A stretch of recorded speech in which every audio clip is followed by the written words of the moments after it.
नहमदु व नसल्ली अला रसूलिल करीम अम्मा बाद फ़ाऊज़ु बिल्लाहि मिनश शैतानिर रजीम बिस्मिल्लाहिर रहमानिर रहीम। अस्सलाम वालेकुम। पारा नंबर 27 सूरह रहमान की आयत नंबर 1 से हम शुरू करेंगे, जिसके मुताबिक रहमान ने अपने हबीब को सिखाया है कुरान और पैदा फरमाया इंसान कामल को, नीज़ इसे सिखाया कुरान के बारे में। सूरज और चाँद हिसाब के पाबंद हैं और आसमान के तारे और ज़मीन के दरख्त इसको सजदा करना है, और आसमान इसी ने बुलंद किया और मीज़ान अदल कायम की ताकि तुम तोलने में ज़्यादती ना करो और वज़न को ठीक रखो इंसाफ के साथ और तोल को कम ना करो। और उसने ज़मीन को पैदा किया है मखलूक के लिए और इसमें गुनागूं फल हैं और खजूरें गलाफों वाली। ये आयत नंबर 10 तक का तर्जमा था। तफसीर के मुताबिक बयान किया जाता है कि इस सूरह मुबारक में इन तमाम रूहानी और जिस्मानी, दुनियावी और उखरवी नेमतों का जिक्र तफसील से हो रहा है, जिनसे जिन्नों इंस को इब्तिदाई अफरीनिश से सरफराज फरमाया गया, सरफराज फरमाया जा रहा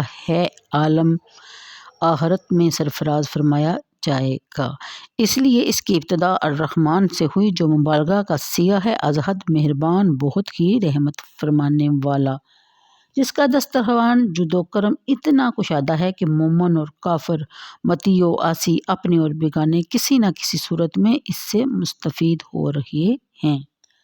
जिसका दामने रहमत इतना वसी है कि फ़कत ये दुनिया फ़ानी ही नहीं बल्कि अज़ल ता अबद सब इसके साया आतफत में अपने लिए पनाह ढूंढते हैं और पनाह लिए हुए हैं। हज़रत इमाम गज़्ज़ाली रहमान की तशरीह करते हुए लिखते हैं, यानी रहमान अपने बंदों पर अज़हद लुत्फ़ और अनायत फरमाने वाला है। इसका पहला एहसान तो ये है कि पैदा फरमाया, दूसरा लुत्फ़ ये है कि पैदा करने के बाद वादाए दलालत में आवारा भटकने के लिए नहीं छोड़ दिया, बल्कि हक़ की तरफ रहनुमाई फरमाई और असबाब सादत से बराबर फरमाया। तीसरी ज़रा नवाजी ये करेगा कि यौम हशर इनकी मग़फ़िरत फरमाएगा और गायत रहमत का ज़हूर इस वक्त होगा जब आशिकाने राज़दार को, मुहब्बाने दिलफगार को, मुश्ताकाने दीदार को शर्फ़ दीदार से मुशर्रफ फरमाएगा। सुबहान अल्लाह।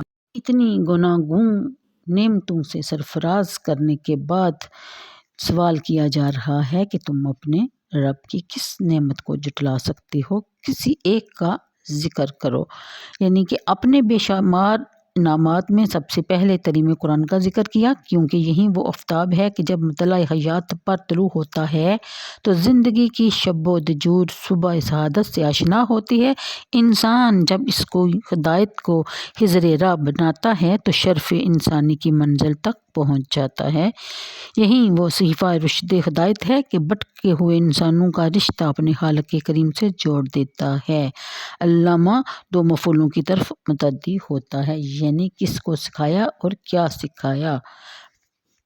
फिर बयान फरमाया कि इससे नेमत इजाद का जिक्र हो रहा है। यहाँ इंसान से मुराद नूए इंसानी है। बाज़ उलमा का ख्याल है कि इससे मुराद हज़रत आदम अलैहिस्सलाम है। हज़रत इब्न अब्बास रज़ियल्लाहु तआला अन्हा से ये कौल भी मनकूल है कि इंसान से मुराद हुज़ूर नबी करीम सल्लल्लाहु अलैहि वसल्लम हैं। बहरहाल यानी जब इंसान से हुज़ूर सल्लल्लाहु अलैहि वसल्लम की ज़ात वाला सिफ़ात मुराद हो और उलमा अल बयान से भी हुज़ूर सल्लल्लाहु अलैहि वसल्लम को बयान की तालीम हो, तो ये दोनों आयतें पहली आयत की तफसील होंगी। यानी जिसको कुरान का इल्म दिया है, इस इंसान को पैदाइश से और इसको बयान सिखाने का जिक्र हो रहा है।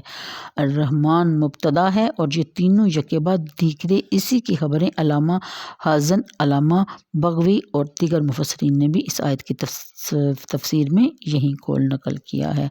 हलाकल इंसान में इंसान से मुराद अगर नूए इंसानी हो और अल्लामा उल बयान में भी इसको बयान की तालीम का जिक्र हो तो बिलाशुबा ये भी रहमान की शान रहमानियत का रोशन ज़हूर है।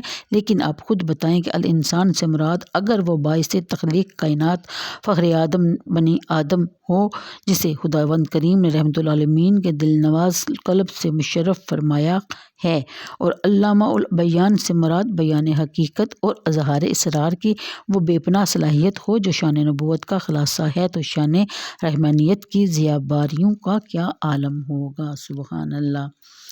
ये भी बता दिया कि खुद अल्लाह ताला ने अपने प्यारे रसूल और बुरगज़ीदा बंदे को कुरान सिखाया और ख़ुद ही से बयान قرآن کی تعلیم بھی دی۔ نہ قرآن اس نے خود گڑھا ہے اور نہ اس کا بیان خود ساختہ ہے، قرآن بھی اللہ تعالیٰ نے اتارا ہے اور اس کا بیان کرنے والا بھی اسی نے اتارا ہے اور اس کو سکھایا بھی اللہ تعالیٰ نے ہی ہے۔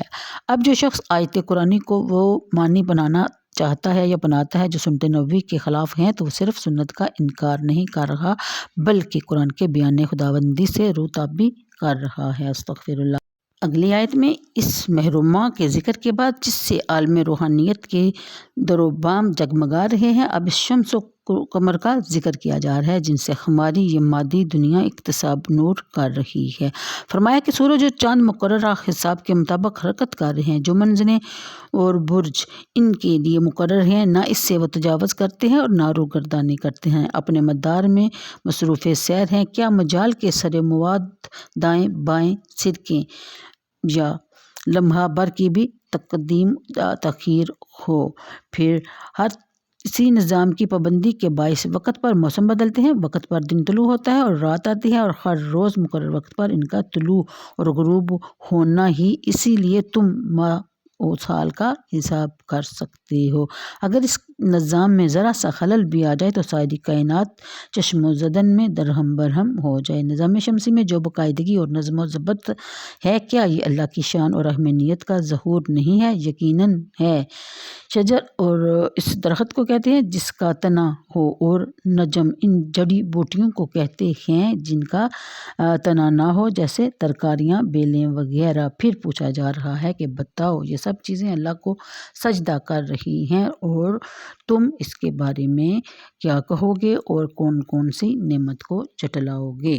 سجود سے مراد اللہ تعالیٰ کے حکم کے سامنے سر جھکا دینا بھی ہے، یعنی فضا کے عظیم کنیں جس طرح ایک ضابطہ پر سختی سے کاربند ہیں، اسی طرح ہماری زمین کے درخت اور ادنا جڑی بوٹیاں بھی قانون الہی کے پابند ہیں اور اپنے رب کے حکم سے اگتی اور مرتی ہیں۔ اگر النجم سے مراد ستارے لیے جائیں تو یہ بھی درست ہے، ترجمہ اس کے مطابق کیا گیا ہے۔ آسمان کو اللہ تعالیٰ نے ہی بلند کیا ہے، نہ یہ مادے میں جان کے باعث خود بخود مارج سے وجود میں آیا ہے اور نہ کسی اور دیوی دیوتا نے اس کی تخلیق کی ہے۔ اس کی موجودہ ساخت میں بھی اللہ تعالیٰ کی شان رحمانیت رونما ہے۔ سبحان اللہ۔